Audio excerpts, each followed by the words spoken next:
كنتم تحبون الله فاتبعوني يحببكم الله ويغفر لكم ذنوبكم. اللهم اغفر لنا ذنوبنا باتباعنا لنبيك صلى الله عليه وسلم ومحبتنا لك ولرسولك صلى الله عليه وآله وسلم. Chers frères et sœurs, Allah, exalté soit-il loué, a envoyé Muhammad sallallahu alayhi wa sallam par cette miséricorde, par cette lumière, une lumière qui illumine notre composante intellectuelle, qui illumine notre composante spirituelle, qui illumine notre composante temporelle, corporelle, matérielle, notre existence, notre vie sociale, que ce soit étant dans la société, en collectivité, ou que ce soit étant en famille, ou que ce soit étant tout seul, car étant tout seul, on n'est jamais seul, car nous savons que nous sommes composés de 3 composantes, et nous avons avec nous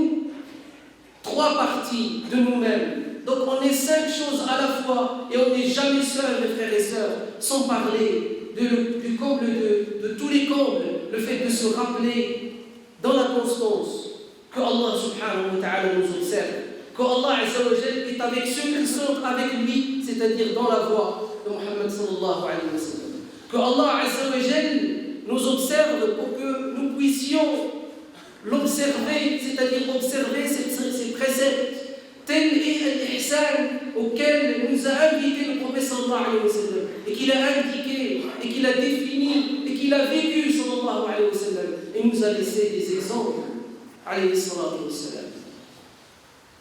حينما سأله جبريل لو جبريل lui pose la question ما الإحسان قال أن تعبد الله كأنك تراه فإن لم تكن تراه فإنه يراك.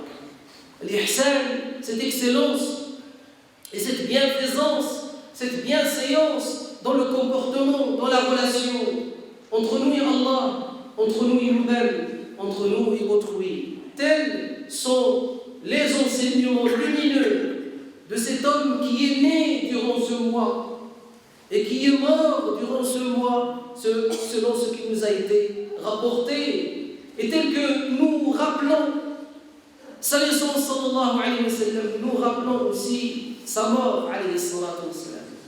Sa mort physique ne signifie pas qu'il est mort sallallahu alayhi wa sallam moralement, éthiquement, pédagogiquement, dans les enseignements et les transmissions et la lumière qu'il a laissée après lui sallallahu alayhi wa sallam.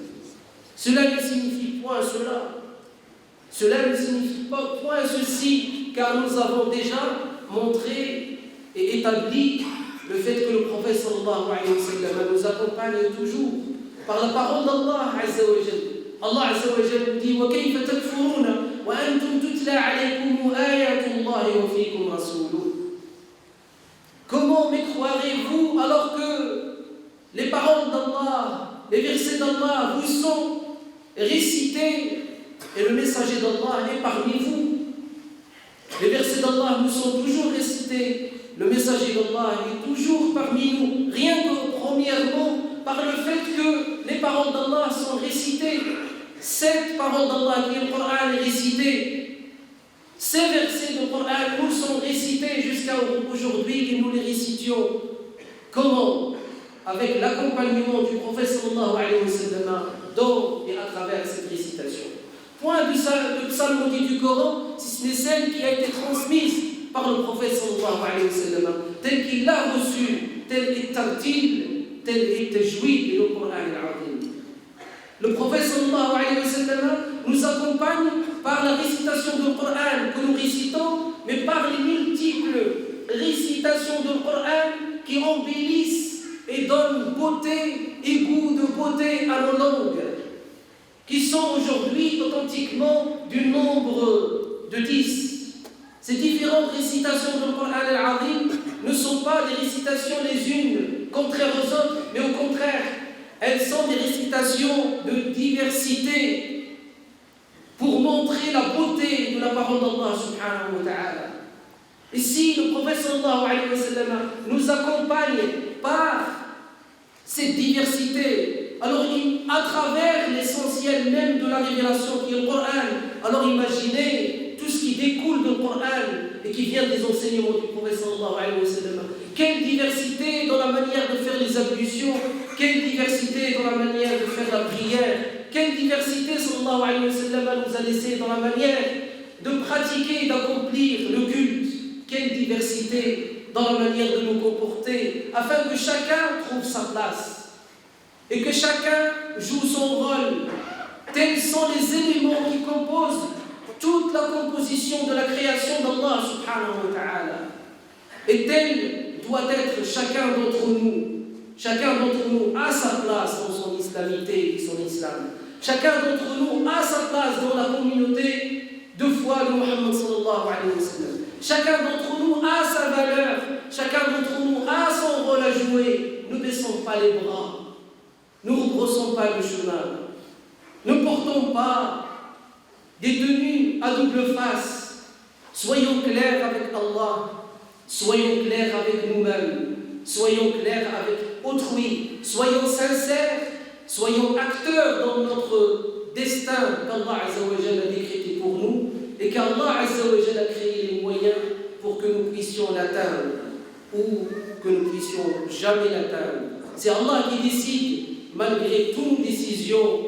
Nous voulons, vous voulez, et Allah fait ce qu'il veut. أقول ما سمعتم وأستغفر الله لي ولكم ولسائر المسلمين أجمعين من كل ذنب فاستغفروه إنه هو الغفور الرحيم. Chers croyants, le prophète sallallahu alayhi wa sallam nous a enseigné des invocations, et parmi ces invocations, des demandes de protection. Et l'une des demandes de protection du prophète sallallahu alayhi wa sallam qui nous a transmis et par laquelle il nous a montré que Allah subhanahu wa ta'ala est digne d'être capable de protection, de nous protéger, de nous prémunir, de nous préserver et de nous donner les moyens pour atteindre ceci. Et rappelez-vous, et apprenez-le, et initiez-le et transmettez-le. Toute invocation faite par le Coran ou par le prophète sallallahu alayhi wa sallam ne doit pas être des paroles et que le corps baisse les bras et n'agit pas. Lorsqu'on demande à Allah la subsistance, il faut qu'on agisse pour atteindre cette subsistance. Le prophète sallallahu alayhi wa sallam a dit: si vous adorez Allah Azza wa Jalla et vous lui obéissez convenablement, il vous portera et permettra la subsistance comme il la porte et la permet aux oiseaux qui se lèvent le matin les ventres vides et qui retournent à leur nid les ventres pleins. Croyez-vous que les oiseaux restent dans leur nid toute la journée sans rien faire? N'est-ce pas que les oiseaux s'éveillent et se réveillent très tôt? Même nous entendons leur chant lorsque nous allons à la mosquée pour accomplir la prière de l'Fajr. Ces oiseaux qui sortent, qui quittent leur nid en laissant même leurs bébés, leurs oisillons, ils les laissent à attendre et ils partent et ils agissent, ils volent, ils utilisent les moyens qu'Allah Azza wa Jalla leur a octroyés. ثم أتبع سببا, comme nous dit Allah Azza wa Jalla dans le Coran concernant Dhul Qarnayn.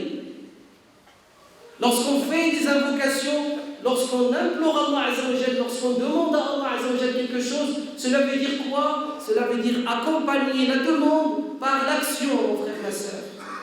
Agir pour atteindre ce que nous demandons à Allah Azza wa Jalla. Si nous demandons à Allah Azza wa Jalla la satisfaction, il faut agir pour atteindre la satisfaction d'Allah. Si nous demandons à Allah la récompense, il faut obéir et faire le bien afin qu'Allah Azza wa Jalla nous donne l'ajr. Si nous demandons à Allah subhanahu wa ta'ala de nous préserver, de nous prémunir physiquement, intellectuellement, spirituellement, il faut qu'on agisse pour avoir cette force de prémunition et de protection.